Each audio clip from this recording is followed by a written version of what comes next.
السلام علیکم ورحمۃ اللہ وبرکاتہ۔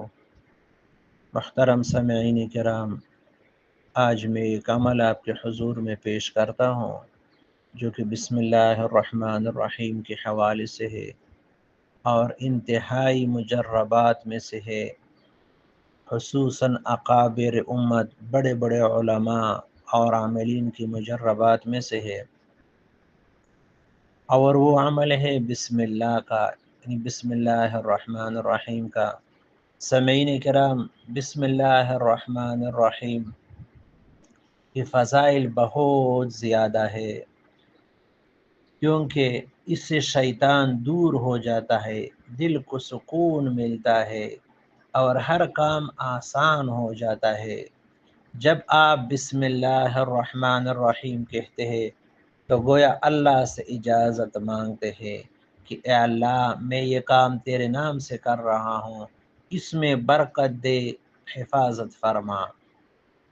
پیارے نبی صلی اللہ علیہ وسلم نے فرمایا، جو کام بسم اللہ کے بغیر شروع کیا جائے وہ ناقص رہتا ہے، چاہے کھانا ہو، دروازہ کھولنا ہو، گاڑی سٹارٹ کرنا ہو یا کوئی بھی روزمرہ کا عمل، اگر آپ بسم اللہ سے آغاز کریں تو شیطان اس کام میں شریک نہیں ہو سکتا۔ بچوں کو بسم اللہ سکھائے، گھر میں بسم اللہ کی صدائے جاری رکھے، کیونکہ یہ صرف الفاظ نہیں، یہ اللہ کی حفاظت، رحمت اور برکت کی کنجی ہے۔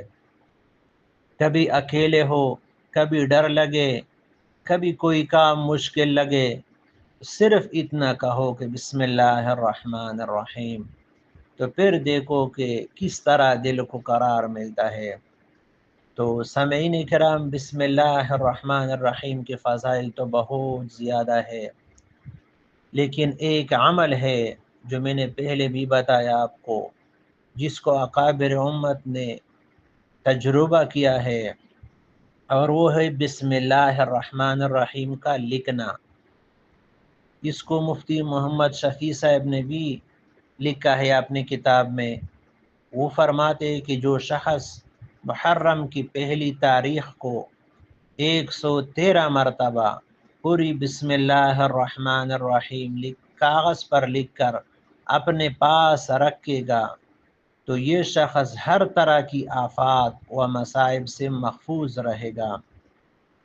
تو سامعین کرام، محرم آنے والا ہے اور ہر ایک مسلمان کو چاہیے کہ بسم اللہ الرحمن الرحیم اپنے لیے کاغذ پر لکھ کے اور اس کو بٹوے میں اپنے ساتھ محفوظ رکھے، تاکہ یہ مصائب اور آفات اور بلیات سے اللہ تعالیٰ کے فضل سے ہم محفوظ ہو جائے۔